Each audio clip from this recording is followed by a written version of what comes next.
This episode is sponsored by PACS, the gold standard in emergency response bags. So when you're working under pressure, you need kit to be both dependable, tough and intuitive, and that's exactly what you get with PACS. Every bag is handcrafted by expert tailors who understand the demands of personal care, from the high-tech, skin-friendly and environmentally responsible materials to the cutting-edge welding process that reduces seams and makes cleaning easier. PACS absolutely puts performance first. They've partnered with 3M to make perfect reflective surfaces for better visibility, and bright grey interior makes finding kit effortless and fast even in low light. With over 200 designs, PACS bags are made to suit your role, your needs and your environment. And thanks to their modular system, many bags work seamlessly together no matter the setup. PACS doesn't chase trends, their designs stay consistent, so once you know one, you know them all. And if your bag ever takes a beating, their in-house repair team will bring it back to life. PACS are built to perform, made to last. Learn more at pacs.bags.com or head to the show notes for further details. You're listening to the Pre-Hospital Care podcast on the Medics Academy Network. Welcome to the Pre-Hospital Care podcast with me, Carl Betts. In this episode, I'm pleased to be speaking with Andy Warner, who is an operations manager in a UK-based Hazardous Area Response Team. We hope in this discussion to unpack a little bit about the history as to why the HART model was chosen within the UK, its similarities and some differences to its counterparts in other areas of the world, and to gain a bit of insight into the day-to-day activities of a HART team member and how, as a team, they integrate with the wider pre-hospital care setting. So welcome to the show, Andy. Lovely to chat to you. How are you doing? Yeah, really good. Thank you. Thank you for inviting me. No worries. I'm quite looking forward to this. It's a bit of a nice info gathering exercise for me around all things HART as well, because HARTs are one of them areas of pre-hospital care that lots of people might have heard about, but not necessarily know sort of some of the detail of it. And in terms of shared learning, it's quite useful for us to have a bit of an understanding. So before we go any further, can we just have a little bit of a sort of a bio around you and about how you got to where you are? Yeah, absolutely. So I started in the ambulance service in 2000, following a university at Stanford in Lincolnshire, where I studied sports science. So dropped out of that because I wanted to do something with health, and sort of fell into the role in the ambulance service. So came in as a technician, worked on the road for probably 7 years as a technician and a paramedic. And then HART was being produced from a member of the fire service who worked in their urban search and rescue team, and saying that they were looking for paramedics to work in a similar sort of scenarios to what we do. So did a bit of digging around, and then eventually started on HART with the urban search and rescue in 2007. So that was a bit of an ad hoc basis. However, we were the first team in the country and in Europe to have an urban search and rescue team in Yorkshire. But I'll have a chat. I'll talk to you about that and how it all developed a little bit later on. Once I'd done that, 2 years on an on-call basis, and then HART team developed. I became one of the HART team educators in 2009. And then when sort of things changed, it was HART clinical supervisors, and now I am actually the HART operations manager and have been at HART for the past sort of 18 months now, along as a NILO, as a National Incident Liaison Officer, so working with the Trust and other agencies as well. So you've basically been around the HART system since its inception? Absolutely, yeah. And there was only, in the urban search and rescue thing, there was 14 paramedics for the entire country, and then also for Europe. That's developed now, obviously, but yeah, quite a privilege to be part of that original team. Yeah, and I'm looking forward to discussing this in a little bit further detail, but, you know, the changes that you'll have seen from day one of you starting to where you are now as a sort of team leader and an ILO within the HART arena, you know, will be massive, and it'll be interesting to sort of hear about that. But what I'm sort of quite keen to sort of discuss first off is, because we've got listeners from all over the world listen to this podcast, and although we in the UK and in Europe may know what the HART team is, there's other people who specifically might not know actually what it is. So could you offer offer the listeners a bit of a brief overview what the primary function of the Hazardous Area Response Team is, and what its primary role within the UK pre-hospital care setting is, because that'll give us a bit of a bar to start with then. Yeah. So basically, HART was come about when Tony Blair was in charge, and he set out his New Dimensions project of saying it was inconceivable through history and through inquiries that we didn't have medics going down to treat people in hazardous areas and hot zone working, and fire and rescue service and everybody else were bringing the patients to us. Now, 7/7 kicked off in London, which then sort of advanced that to say we still need this, because people were rightly so and bravely so going down under their own duress to actually provide treatment down there.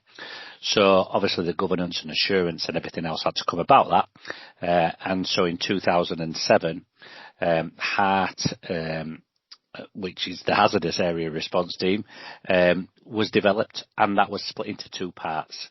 There was the Incident Response Unit, which took place in London, and Yorkshire were privileged to start with the Urban Search and Rescue project. So what we do then is basically take treatment to that hot zone, inner working alongside police, fire, military, Coast Guard, anything that's a little bit untoward.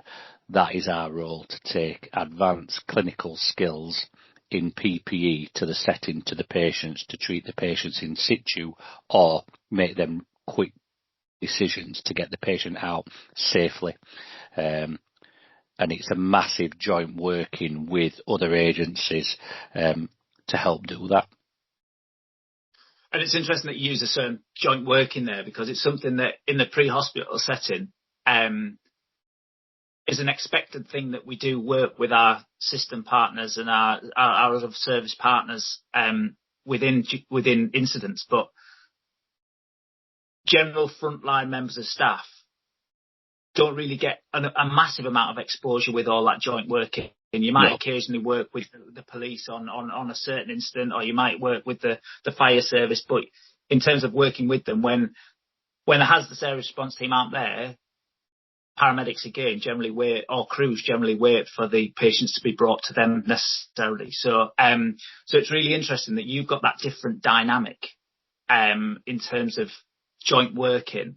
And within the joint working, what do you think the key is to actually successful joint working with system partners when we get to these multifaceted incidents?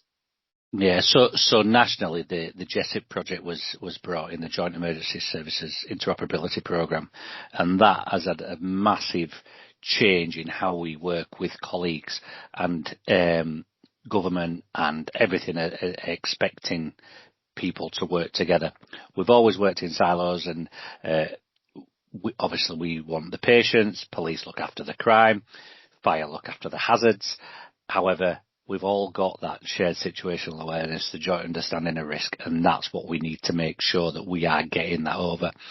But throughout all that is communication, exercising, training with people, because on the day of days when things don't go right or don't go as we expect them, there's nothing better than seeing a friendly face who you know how work and you've trained with and you've exercised to put them plans together. And ultimately, what we're there for is them patients. And that is the fundamental thing for everything we do. The patient is the first thing. So however we go and treat and collaborate with any emergency services or work with our own units, we have to work and communicate for what's best for that patient. And over the years, that's just developed and developed and developed, and makes it far better. And hopefully when the major incidents or the little incidents occur, we're there and we can work together cohesively, really. Yeah, and I find that sort of really quite interesting, because I've seen it on instances where there can be some friction between different sort of system partners and other emergency services. And I think that's just because that we don't routinely exercise with them, and we don't routinely train with them. And like you say, we don't know them faces, where if you're regularly meeting the same sort of members of staff, whether it be firearms officers from the police or whether it be the same fire and rescue service personnel, you've got that personal understanding because you've worked together a lot. And I think there's a lot to be said for that around the exercising part of it, is that, you know, you just know how each other works and you know what each other's capabilities are, because I think that's a level of confusion that sometimes we don't all know what each other's capabilities are in a pre-hospital setting. And people feel like they're treading on toes, or they feel like, you know, they're crossing lines. And whereas you guys are in a very, very different setting in that you I mean, how often do you exercise together? So actually on HART, we have a training week. There's 1 week in 7 in our rota. So we're mandated nationally to have 7 training weeks a year. So, and that might be because there's so many different skills involved in it. Either safe working at height, working in water, working in breathing apparatus, working in confined space, high consequence infectious disease. There's so much stuff that you've got to keep on top of, and that's just the PPE side. You've got your clinical side as well to do that. So you've got to be on top of your game. So working through and training and then having exercises built into that, whether they be single agency or more often than not in our environment, it's multi-agency. So then we are working in there. So there's numerous exercises going on. Unfortunately, due to business as usual, it is very difficult. We're in a very privileged, and we know we are, position to train and exercise. However, on them days that it does go really bad, and lessons we have learned from inquiries and everything else, we have to make sure that works so that it does work as best we can to get that right results, should the day happen, or when the day will happen again, unfortunately. Yeah, and that sort of leads on to a really other interesting point around when you talk about business as usual. And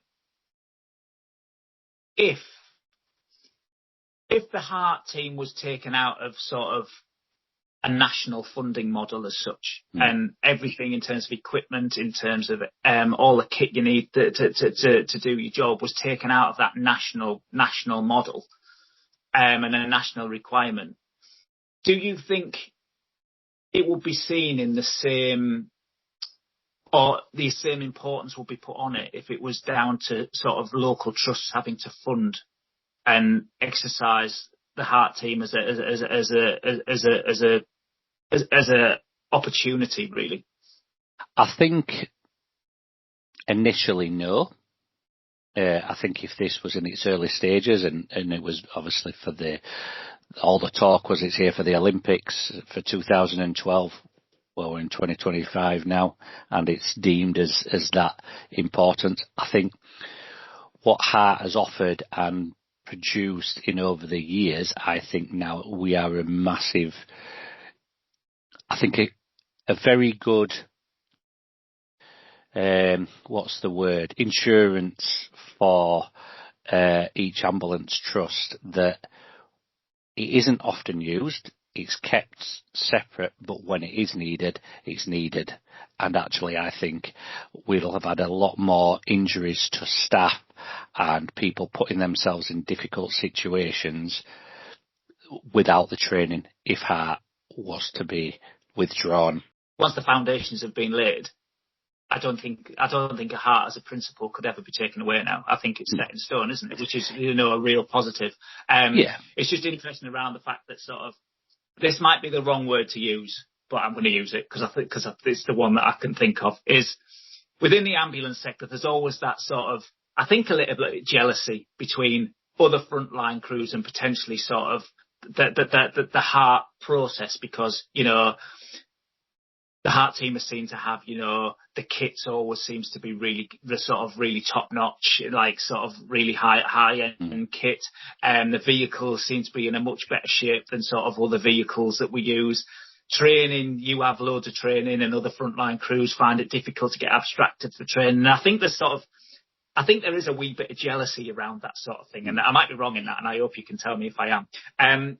But I'm keen to hear some sort of background into sort of how HART is funded functionally to allow that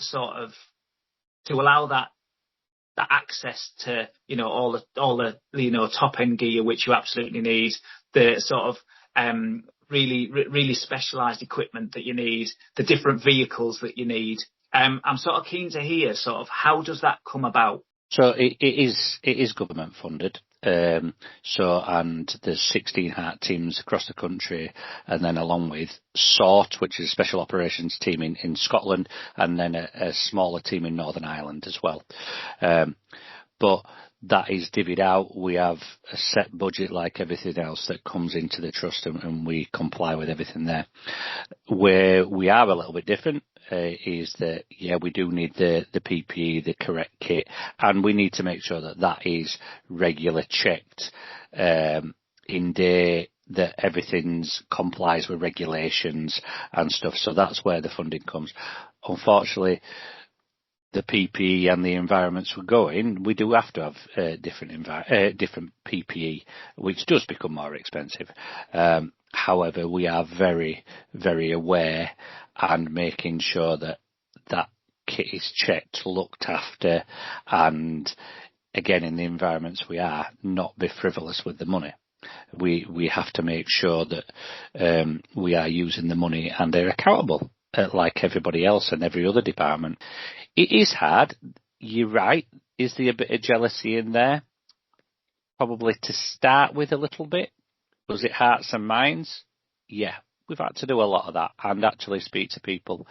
But again, I think the biggest thing I've sort of taken out from this and learned right from the start is I'm no different. I'm no different to any other paramedic.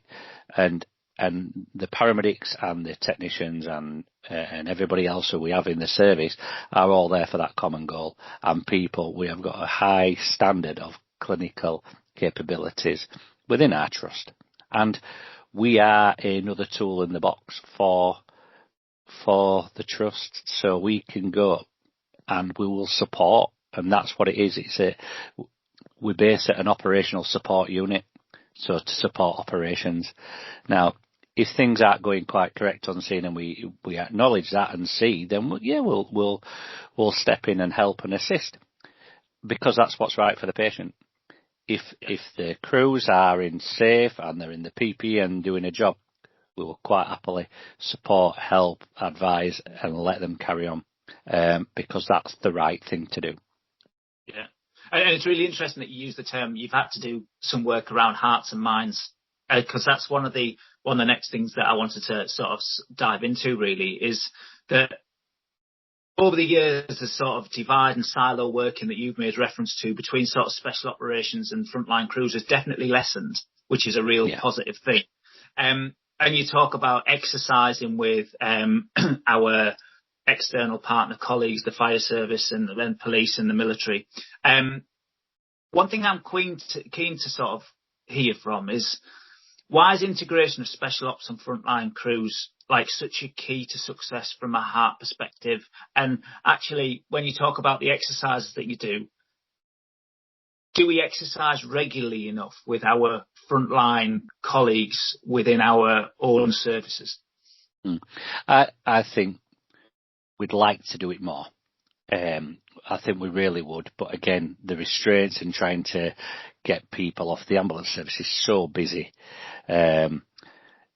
And I would love to exercise with frontline crews as much as possible, because actually that then gives them the opportunity to see what we do, the experience, and also to help them on a day-to-day basis of, there's a bit of kit there, we can help that. Can we work with them? Is there another skill that they need? Are the staff putting themselves in undue risk when actually we could go do something and support with a full team or just a couple of members of staff to help them and work on that? I think where we have improved a lot, we're fortunate now that staff members have investment days, and we have good working relationships with quite a lot of the team leaders and the TAC commanders and the AOMs and stuff. And I feel we get a lot of people now, and we invite them up and go through all our capabilities and do a bit of a presentation on it and let them have a look around the vehicles and just a bit of a show and tell for them. And it's getting real quite positive feedback, and then obviously based in sort of a big city and people working round closely, you work with them, but people from further afield now and different areas are coming and seeing what we can provide. And we've noticed that. We've noticed there's an increase in what we're getting called for and how we can support staff. And again, that can only be a good thing that we're there and providing that support again to the guys. Yeah, and that's fundamentally the key part of it, isn't it? If we don't know as frontline crews what an asset is capable of, what they can do, what equipment they can bring to a party, and how they can help us, then they may never be requested. And actually, it's that common goal of, I need some help. It's all for the patient, and it's for me as well, because, I don't want to unduly put myself at risk without the right training or without the right PPE. But fundamentally, people don't know what assets are available to them. And that's not just the HART team. There's many other assets that we could be utilising. If we don't know what they are, and we don't know what the capabilities are, and we don't know how to request them, that's another one, is how do we access some of these when we're on incidents? It's really hard for crews. And I think that the work that you're doing in terms of working with crews on investment days, offering open sessions for people just to come in and have a look and just have a nosy round and see what you do, can only be a good thing and can have no bad issues around it, because it's just that joint learning. We talk about the Jessup principle, and actually we might do it really well with our system partners, but do we do it really well with our own services? And I think it's an interesting concept to sort of discuss, really. So I think it's like anything else, Carl, that you don't know what you don't know. So actually, the information that you gain, and again down to the communication, and how that's delivered, it isn't come look at us, we've got this. It's actually, this is what we can provide for you to help you on your day-to-day job. And we always say it's that tools in a toolbox that you just need to know. And if it makes it work better and easier for, what's the word? If we work smarter, we don't work harder. And actually, there's a longevity in this job. And actually, if we can make it easier for ourselves and better for the patient, why not use it? Yeah, absolutely. And it just makes so much sense. But sometimes with change and with cultural change and things like that, these things aren't a quick journey, are they? And I mean, you've been on this journey for a long time now. And there's still work to be done, because there's always work to be done with these things, isn't there? But it's really interesting to hear where you started from and now where you've got to. So what's on the horizon for HART as a function over the next few years when we're talking about everything's evolving and everything's changing? Do you think, I know you're nationally funded, and funding's always going to be, well, it's always an issue, isn't it? And it's an ever-pressing issue now. But in terms of, do you think the funding model might change in the future, or is there any sort of real important developments happening within the HART team that is going to be really useful? I think over the next few years, I think we're in a position now of change where our national NARU have changed now to what they call the Emergency Capabilities Unit, and I think it's that time where we look and we see where we've come from, and we're in that reflective period of and reviewing of where do we go now. And actually that's through the evidence that we've gained and the jobs that we've turned out for over the years. Because when HART started, we were training for CBRN, we were trained for safe working at height and urban search and rescue. We had no water capability. That came about because of the floods at Cockermouth in 2011, I think it was. So that then was, we haven't got a capability for this in the ambulance service. So then that developed high consequence and infectious diseases. Not really come about until Ebola kicked off in Africa. So then there's a capability issue there. So things come on history. Where are we looking now? I don't know. Maybe things through public order. We haven't had that in the past. Obviously, we'll support our colleagues, but is there procedures to do that? So, and these may be local, they may be national, but it's all stuff that's going on through history of how we can develop that and see where them risks are and how safely we can put stuff in. But I think from both a national review and probably a local review of what jobs are we doing, how are we supporting, and where is that need for them hazardous areas. And it might not be HART, it might be frontline staff if the risk is too great and actually people need this. So, and there may be other teams. I don't know. But what I would say, it's never going away. I cannot see it going away. I can see it only developing and proceeding. I think we're in a real fortunate place in our trust because we also have embedded critical care paramedics in our team, which again is one of the first ones in the UK. So again, that's from learning from Manchester Arena. We're always on that development and not going, right, we're here, we're stuck, this is what we do and that's it. It's how can we push it a little bit more? Is there another drug any other skill that we can do that we think actually this is being used quite a lot? Is the opportunities and options to increase that patient care? Yeah, it's really fascinating to hear. And I think the big thing about this is sort of the fact that you work as a team and the fact that you work within sort of, you've got multiple skills within every team. And therefore, them teams, you can always be having discussions about what you can do next, because you spend a few days together at a time on your shifts, don't you? Because your team is a team. And I think that's one thing that's another difference, a significant difference between other operational areas within the ambulance sector and say the HART team, because other areas of the ambulance sector, you don't really work in a team. You just work as a pair, which is your team, but it might not be a regular pair, so to have them consistent discussions about what we can do next, I think it's how we can gain that knowledge from the ambulance sector who don't have that team-based working that you guys do. Because this then will go on. I completely agree. And actually, we have 7 teams on HART. However, we have one HART team, but then we have 16 HART teams nationally, and they're all teams. And actually, it's sub-teams, but you've all got that common goal. And I think we've taken quite a lot of influence through the fire service from that and learned from them and been on their watches and stuff like that and see how they work. And you get that mentality. But people have got different skills, you're right, and learning and instructors in each team as well, which actually then supports how you develop going forward and again, and how you improve and then learn from them jobs. Because you may go out on a job, treat something ain't got quite right, we can come back, we can replicate that in our garage in this local thing and say, right, well, let's try, what about this, what about that? And then that develops in his governance days as well, that we say, actually, what did we... Because it's all about learning. It's all about what we can do better next time. And we can sit there and applaud and go, yeah, we were fantastic. Well, what's the learning from that? Actually, something didn't go quite right. Open and honest. How would you do it? What would you think? Have you got any... And then what you find is other teams will say, oh, we've had that before. We tried this.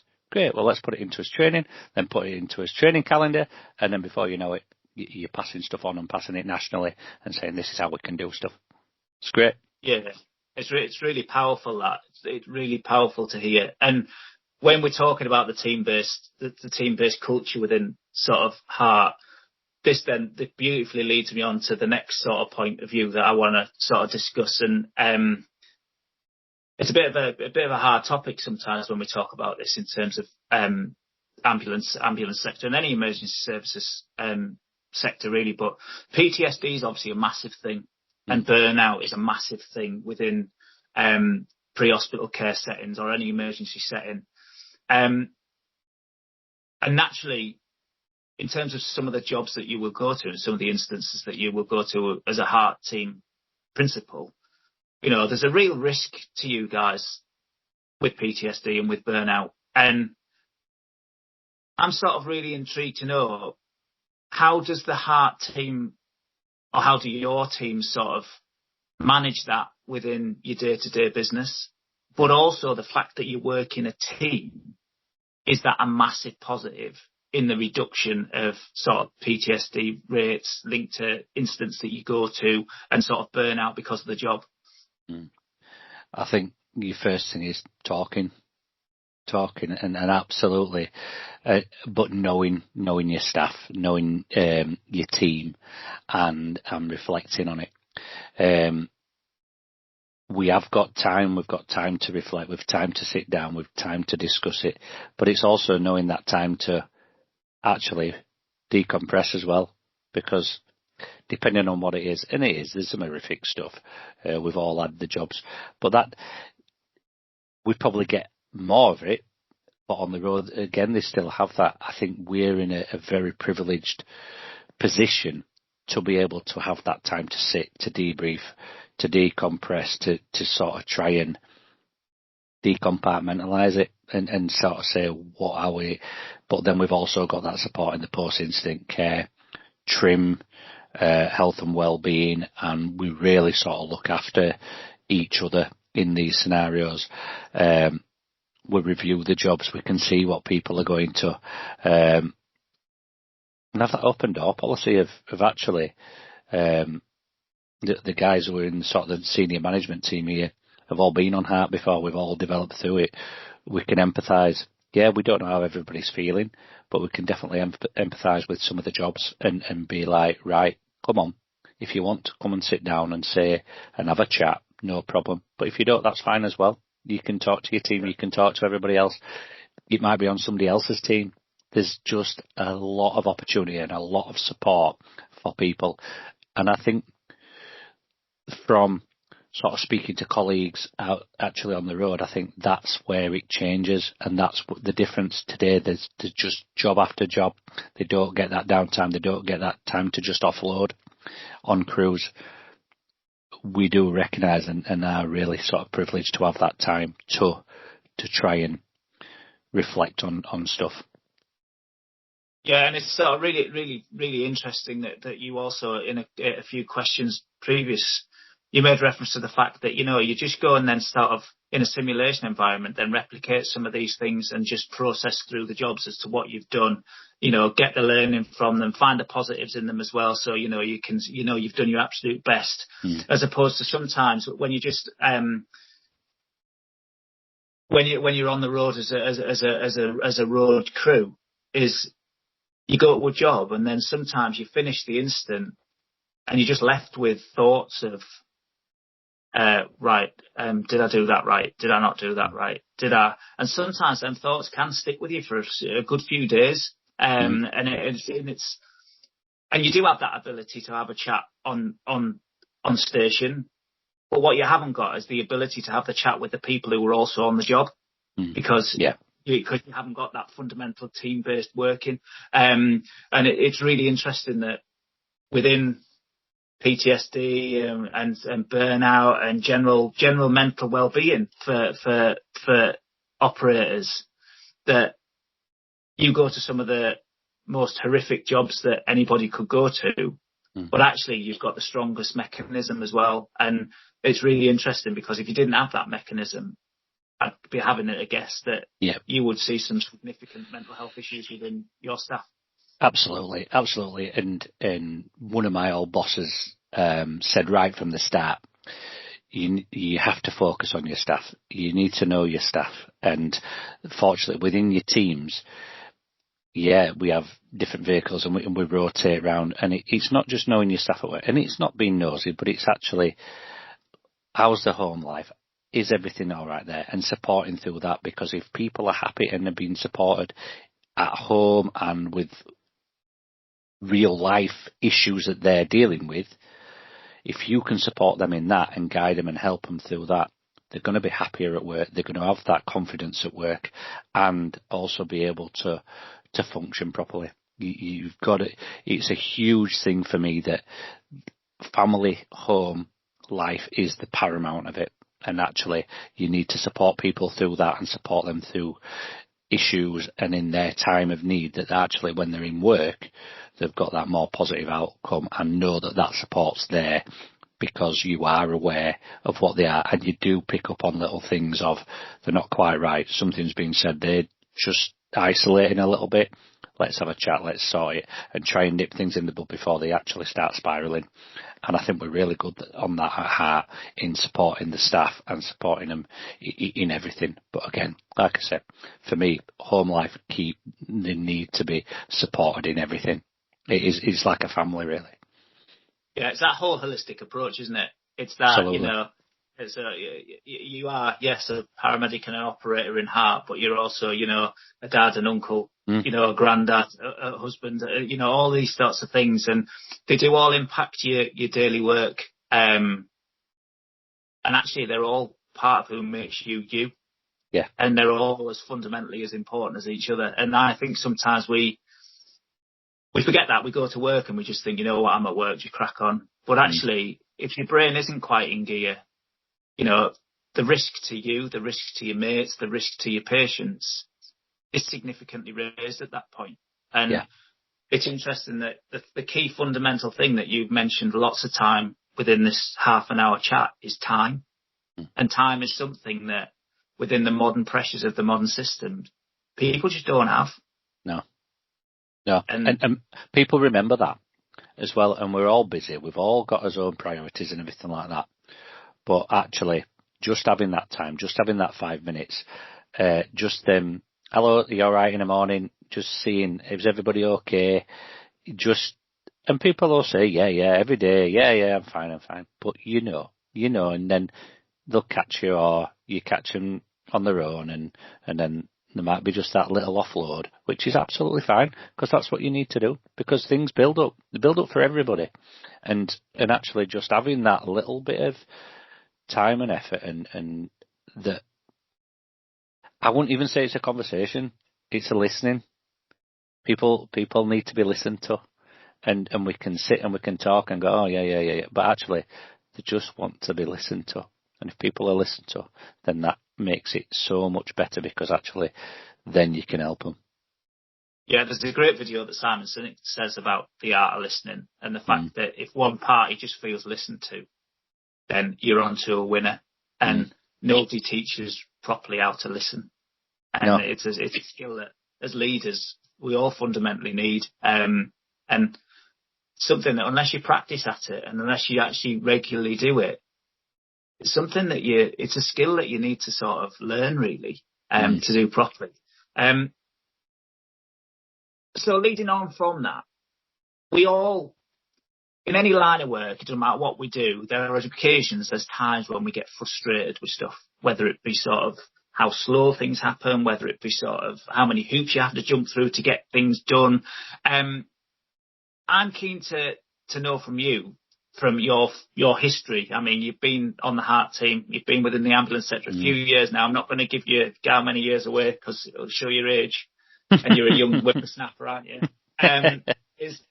What's your number one frustration, not within the ambulance sector, but within the world of HART as a HART operative?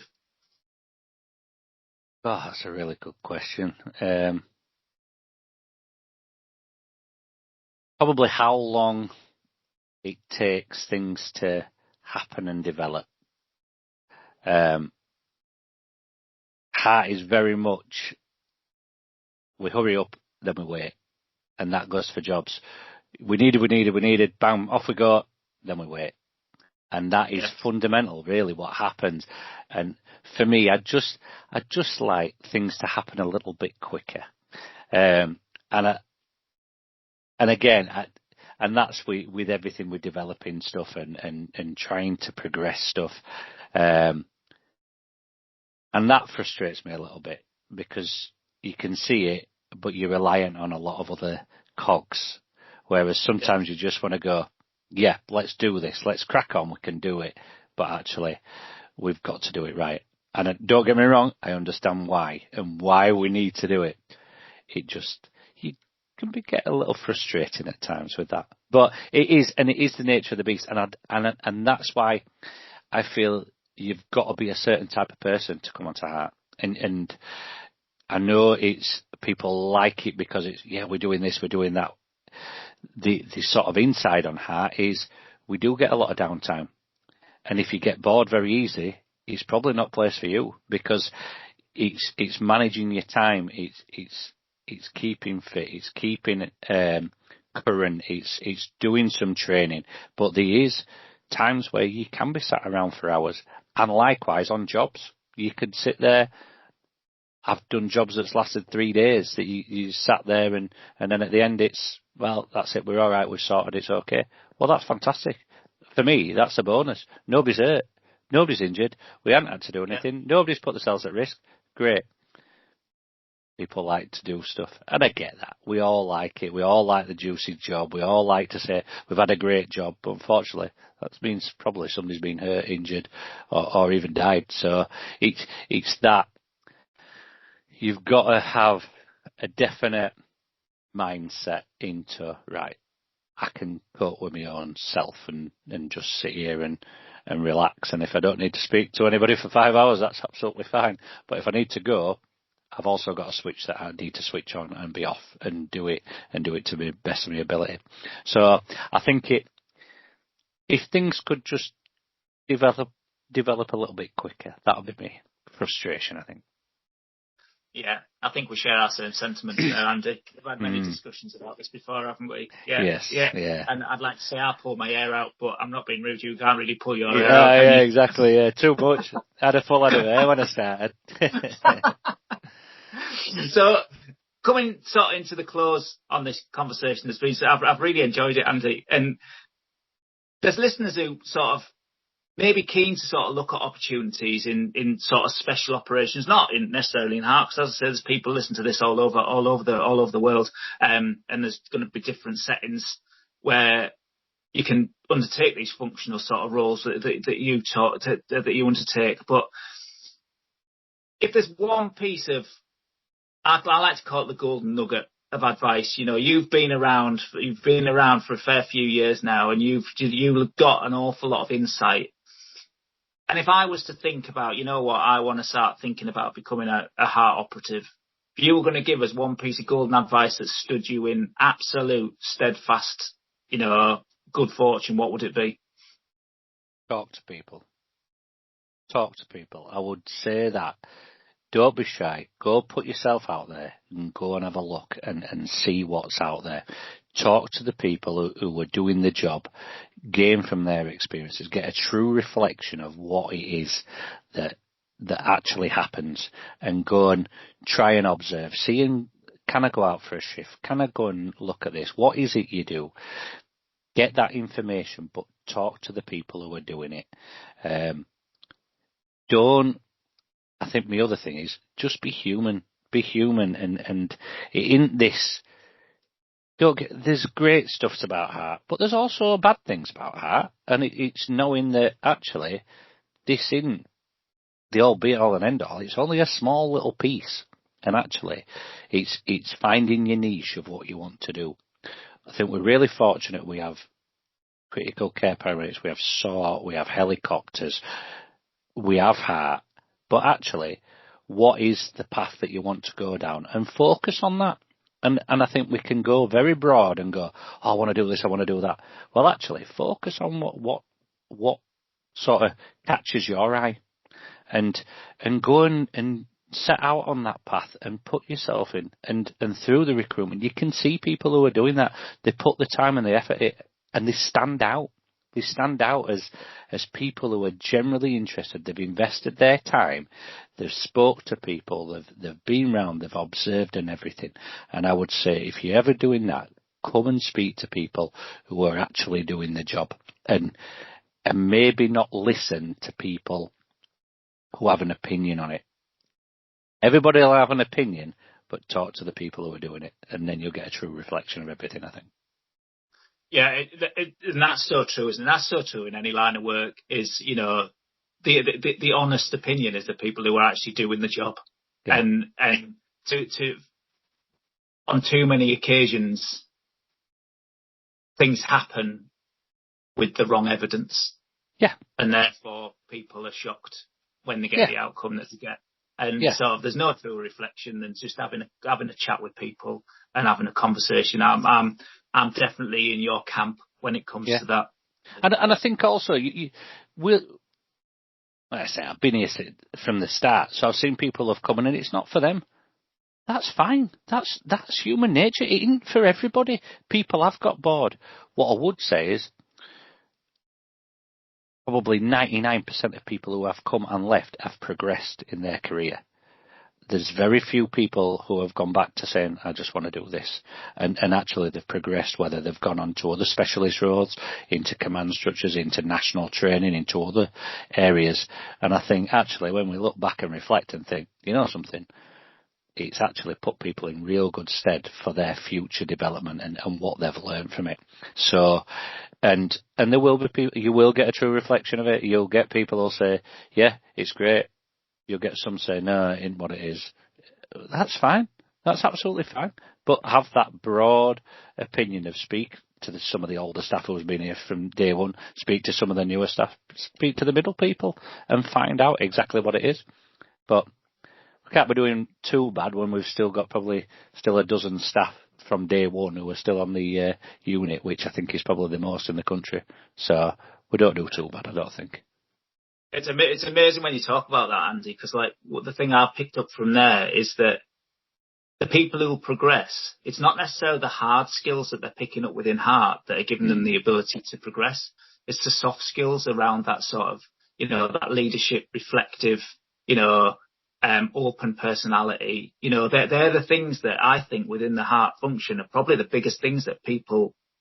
The functional skills, yes, the functional skills that you can take with you, but it's the soft skills that aren't necessarily professionally taught that people just sort of pick up and learn within that team-based working. And I think for me, that's the icing on the cake with all of this. It's that you're a team who work together, who spend time together, who know each other inside of work, potentially outside of work, know each other's skill sets, know what people enjoy. And for me, that's what I've taken from this conversation, is the fact that if you're in a team that's functioning well, the performance and the health of the team is massively increased. Absolutely.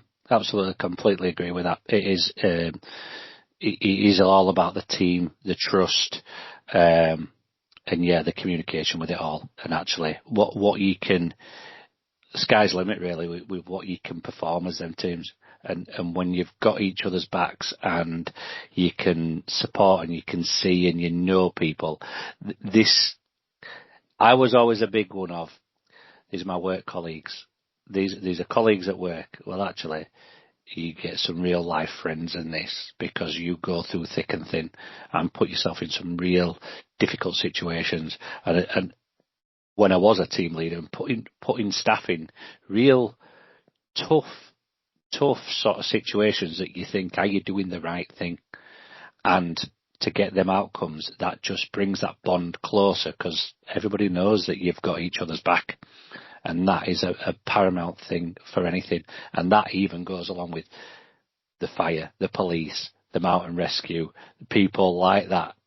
And then internally, working with HEMS, working with the critical care paramedics, working with SORT, that you're all on that same wavelength, that you might not see each other, you might not know each other, but actually there's that mutual respect of, we know, we will support, we're actually a big team to support each other.